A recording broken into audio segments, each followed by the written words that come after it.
So now we are going to, let's back up to the beginning here, sorry. So today we'll be working in my workbook called Journey to Mount Sinai, which is Exodus 13 through chapters 19. Looking at the table of contents, we did already the first, chapter 1, the firstborn and the Passover. So now we're going to be handling chapter 2, which is camps on the shores of the Red Sea.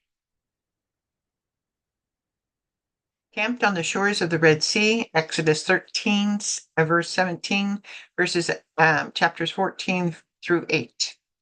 And that's kind of a really good picture of this. So Exodus 13:17. Then it came to pass when Pharaoh had let the people go, that God did not lead them by way of the land of the Philistines, although that was near. For God said, lest perhaps the people change their minds when they see war and return to Egypt. So God led the people around by the way of the wilderness of the Red Sea. The children of Israel went up in orderly ranks outside the land of Egypt. So looking at our map here, what they mean by through the Philistines is this upper line that you see by way of the land of Philistines. It would follow the coastline straight up. It would have been the fastest route, really. That would have been the fastest route. And sometimes you hear this route, the way to shore, and that's often used later in in Exodus and stuff, the way to shore. What they're going to use is actually the route in red, which comes all the way down to Mount Sinai, which is the end of here, and then up. And of course, they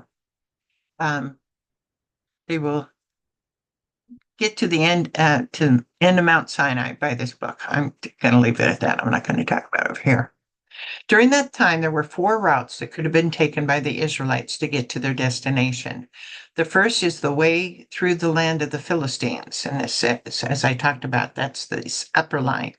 And that is the upper line shown on the map as talked about in the scripture. The second and third are through the wilderness of Shur.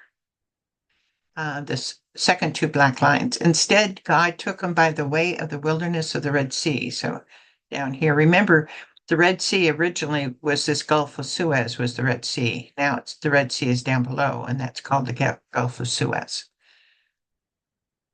which is now called the Gulf of Suez. Yeah. Identify the way of the land of the Philistines and circle it. Okay, well,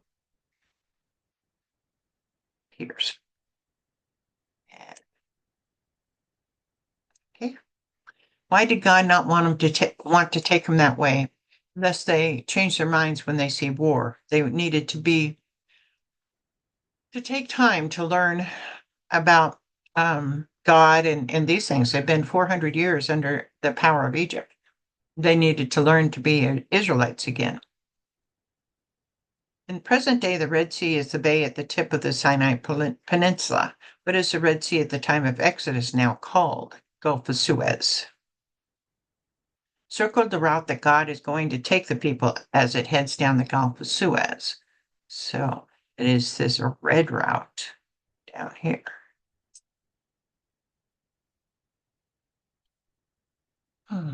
How do the Israelites leave Egypt, in confusion or orderly? Orderly. They line up as tribes. Orderly. They move out. Exodus 13:19. And Moses took the bones of Joseph with him, for he had placed the children of Israel under solemn oath, saying, God will surely visit you, and you shall carry up my bones from here with you. Who was Joseph, and what is this about his bones? Joseph's story is told in Genesis 37 through 50. Basically, God put Joseph in the right place at the right time to save his people and the Israelites from extinction. He was the reason that the Israelite people moved to Goshen. Originally, the Israelites were tolerated in Egypt, but long after Joseph's death, they were made slaves. Joseph knew that God would bring the Israelites back to the land of Canaan, and this was what he had them promised to him on his deathbed. Genesis 50, 25-26. God took an oath from the children of Israel, saying, God will surely visit you, and you shall carry my bones up from here. So Joseph died, being 110 years old, and they embalmed him, and he was put in a coffin in Egypt. Looking at the timeline on page 6, how many years from Joseph's death to when the Israelites left Egypt? Okay, so looking at the timeline on page 6. Joseph dies in Egypt in 1805 BC, and the Israelites leave Egypt in 1446 BC. So that is about 350 years. Hmm, Actually, no, sorry, 400 and 441 years, sort of like that. I don't know. Do the math, Renee. Do the math. All right, I'm going to do the math. 1805 to 1446. And was 359 years. Okay. 359 years. I cheated. I looked at the answers in the back of the book. Let's see here. Where would that be? Is that okay? When did the Israelites carry? What did the Israelites carry out of Egypt with them? The bones of Joseph. Who had told them to take Joseph's bone with them? Joseph himself.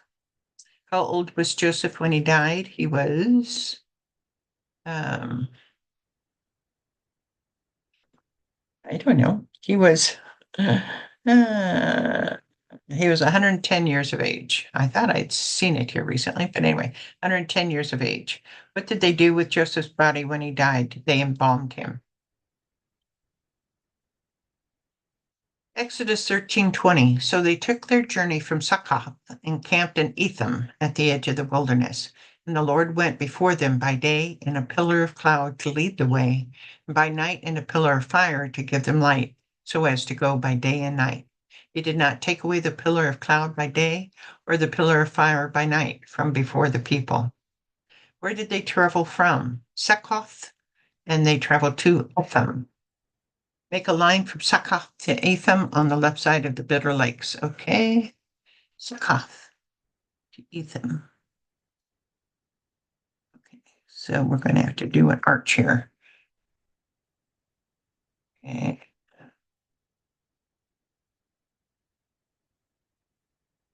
Left side. All right. Back it. Back it. Back it.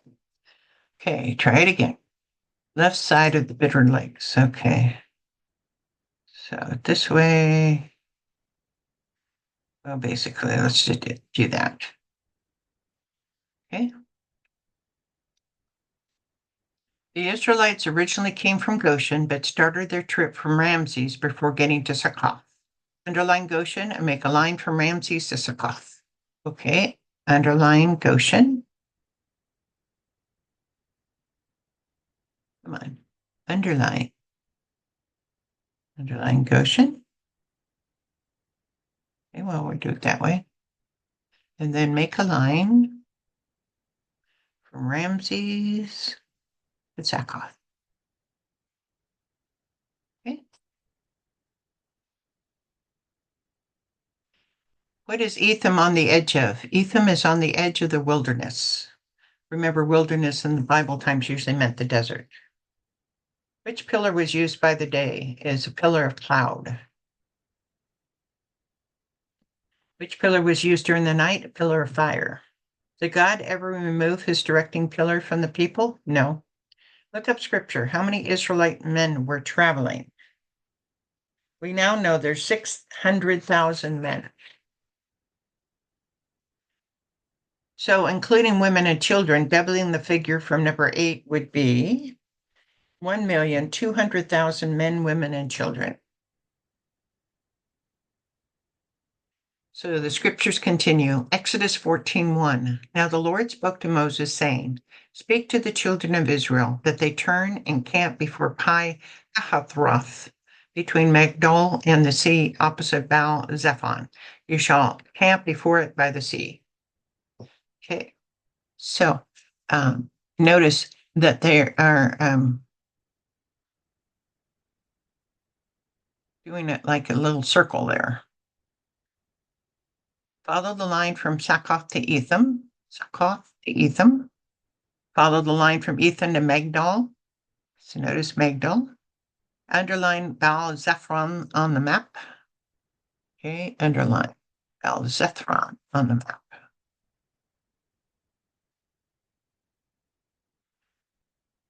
Underline Pi Hakeroth on the map.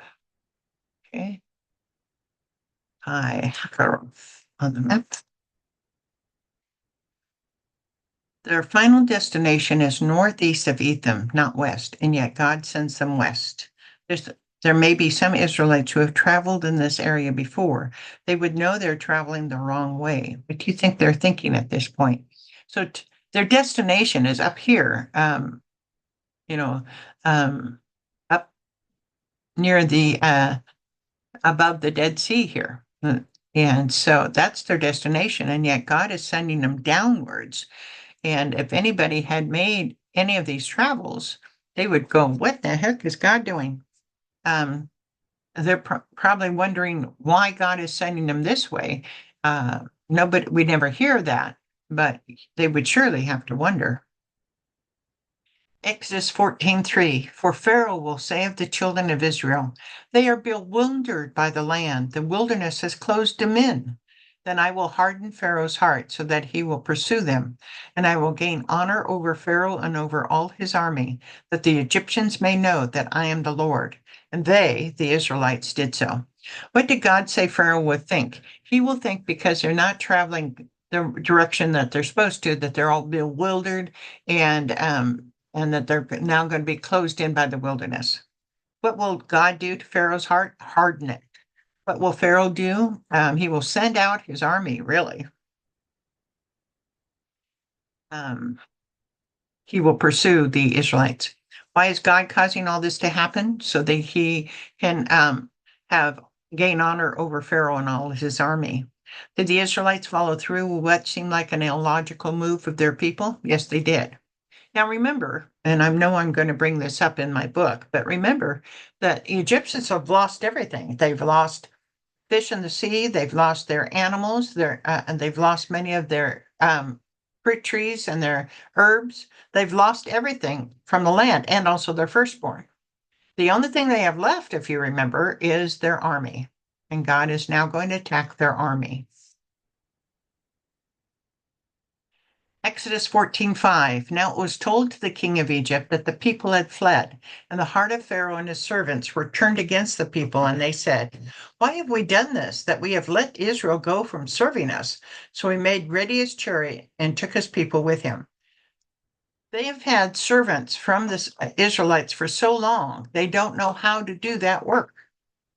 And now that the Israelites are all gone, there's all these people who don't know how to do the work that the Israelites did. They didn't realize how much they depended on the Israelites to do all the hard labor. What was Pharaoh, the king of Egypt, told? That the people had fled. What happened to the heart of Pharaoh and his servants? It turned against their own people, well, and also against the Israelites. They hardened it hard again. What did the Israelite people do for the Egyptians? They were the slaves. They took care of all the work. Once Pharaoh decided to go after the Israelites, what did he do? He made ready his chariot and took his people with him. And really what he means is his soldiers. Who did Pharaoh take with him? His people, but technically his soldiers. Remember the state of Egypt after the devastation of the plagues and the exit of the Israelites. Egypt's livestock and crops have been decimated, so food was scarce. Also, after several hundred years of having the Israelites do the hard or menial labor, now there was no one to do it or was willing to do it. No shepherds, no bricklayers, no servants, no slaves. Lastly, for the Pharaoh, the Israelites won the battle, so he's probably not considered by his people as a god, which diminishes his authority. If they can bring the Israelites back, they would have livestock, slaves, and the Pharaoh would have honor again among his people. For God, the only thing that he had yet shown authority over was the army of the Pharaoh. Exodus 14:7. Also, the Pharaoh took 600 choice chariots and all the chariots of Egypt with captains over every one of them. And the Lord hardened the heart of Pharaoh, king of Egypt, and he pursued the children of Israel. And the children of Israel went out with boldness. How many chariots did Pharaoh take with him? 600 choice chariots. Was it only some of his chariots or all of them? All of the chariots of Egypt. What did God do to Pharaoh's heart? Harden it. Although pictures of chariots usually show only one person, there was really two soldiers with each vehicle, one to drive the horses and the other with a bow or spear to attack. The second soldier could get on and off the chariot as needed. Knowing that there were two soldiers to each chariot, how many soldiers came with the Pharaoh? 1,200 soldiers. What is the word that describes how the children of Israel are traveling? With boldness. Actually, this statement refers to when they left Egypt, not so much how they're feeling now, as we shall soon see. Note Numbers 33:3 below. Numbers 33:3, they departed from Ramses in the first month, on the 15th day of the first month, on the day after Passover. The children of Israel went out with boldness in the sight of all the Egyptians. Why do you think the statement about the Israelites was written here? Just to, I don't know, just a reminder how the Israelites left. They didn't escape. They went out with boldness. The Egyptians pushed them out, and it wasn't escape as we had written before. So now we've got to the end of this chapter. Let's look at the crossword. Number 3, when he died, Joseph was embalmed and put in a coffin. Number 5, who went after the Israelites? Pharaoh. After Succoth, they camped in Etham. God was going to harden Pharaoh's heart. Number 9. Number 1 down. How many ways was there for the Israelites to get to their destination? 4 different ways. Remember the way of the Philistines, the way of the shore, another way, and then the way they took. Before them, there was either a pillar of cloud or a pillar of fire. Number 4, whose bones did they take with them? Joseph's. Number 6, Pharaoh took 600 chariots. Number 7, the Israelites camped before the Red Sea. So that's the end of this chapter. I hope you enjoyed it. Thank you.